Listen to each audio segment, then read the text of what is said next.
Hi, everybody. My name is Jay Lassiter. I'm here with Gina Genovese. She's a former mayor, a business owner, and an independent candidate running for New Jersey governor. Thanks for joining us, Gina. Oh, thanks, Jay. It's been great that you could make it up to Berkeley Heights. I'm always willing to take an invitation to talk about my favorite topics, tennis, and I'm looking forward to hitting some balls later, but we're going to chat about politics first. Give me your elevator pitch. Well, Jay, I looked at the landscape, and I just felt that with my 12 years of experience as a mayor, a local mayor, and an executive director of a nonprofit, nonpartisan organization that has had much success around New Jersey, that you really need a leader in the State House to focus on some of the hard issues, which are property taxes and pensions. And frankly, we've had our run of Republicans and Democrats, and it doesn't seem like they've done a great job. And so after I served, I had all this information about regionalization and consolidation. Over the 8 years, we've had the Princetons consolidate. It's been very successful. Can the next two towns do it better? Absolutely. We've had South Hunterdon school regionalization, where 4 school districts were dissolved, and they created one unified one, and it's better, more efficient, and it's a better education.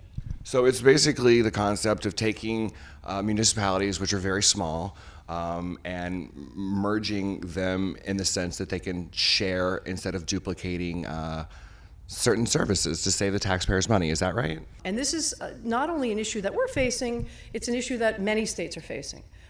And to look out over the river and see that Governor Cuomo is dedicating $25–50 million to this issue, and we have a governor here who's not willing to even give $7,500 to taxpayers in Mount Arlington and Roxbury for their study. They're studying both school and towns in Morris County, and we can't even support that. So Courage to Connect New Jersey is going to issue the grant actually tonight. So you run a nonprofit organization that is sort of stepping in and compensating for the government's inability to move on municipal consolidation. Yes, Jay, and the beautiful thing is the last 8 years, I have worked equally with Republicans and Democrats. I find that if you find an issue that you can agree upon and work on it, those issues of Republican and Democrat that usually are polarizing just melt away, and you start working with people on these individual issues, and that's how you make progress in New Jersey.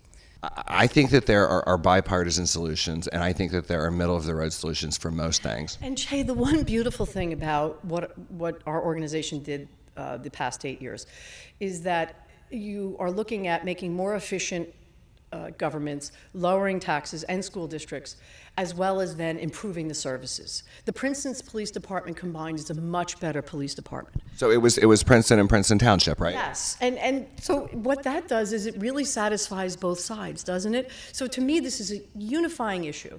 And so it's a natural inclination for me in 2017 to want to run for governor as an independent, because I really have worked with both sides, and I feel like I have a lot of great relationships out there. And I think it's time for an independent in New Jersey. We've tried the Democrats, we've tried the Republicans, and it can't hurt. There aren't that many great relationships in Trenton happening right now. No, there's not.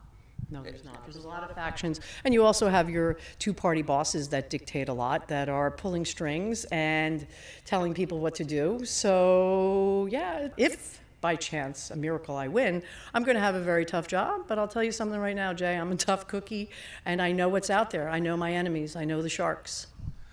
There are sharks.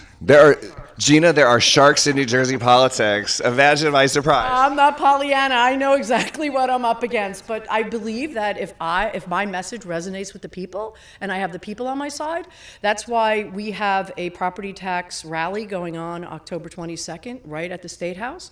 Because whether I win or lose, I feel like people need to be heard about this property tax issue, and that we need to make changes. Somebody has to do something.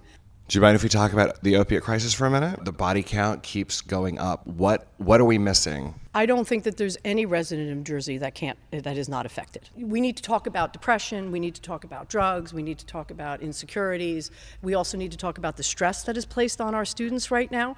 You can't address this with one silver bullet. I also believe that the kids have to be involved. Amen. They have to drive this. It's like, what can we do to just make sure that these Narcan crises aren't happening? And the American Medical Association was actually suggesting that that we begin screening youngsters for things like depression, because that's the best way that we can sort of prevent this in the first place.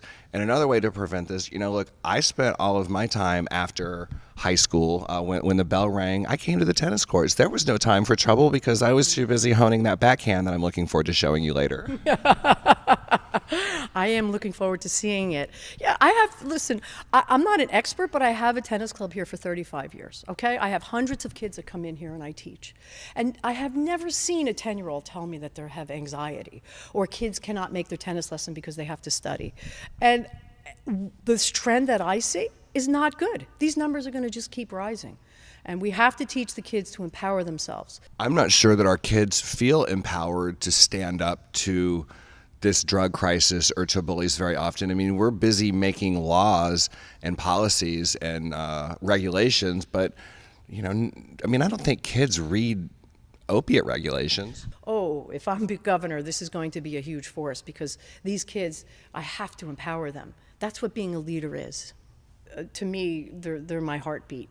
It's not just about what you do. It's not about your ego. It's about how you make others better or give them an opportunity to succeed. It almost seems like the bullying and the drugs that kids face, that these are symptoms of the problem. If we were taking care of the problem, we wouldn't have to be dealing with all these symptoms. I would hope. But again, you have to monitor that too. You have to make sure that that's a road that's working. It's like results-based accountability, which a couple of states have done, is you go in there with a program, but you also have to monitor whether it's successful or not. And that's also very important. We could definitely use some accountability. My forehand could use some accountability. It's a mess. Thank you, Gina, very much. Jay. It was a pleasure. Great. That's Gina Genovese, the independent candidate for New Jersey governor on Election Day, November 7th. Last day to register to vote is October 17th. For Insider NJ, this is Jay Lassiter.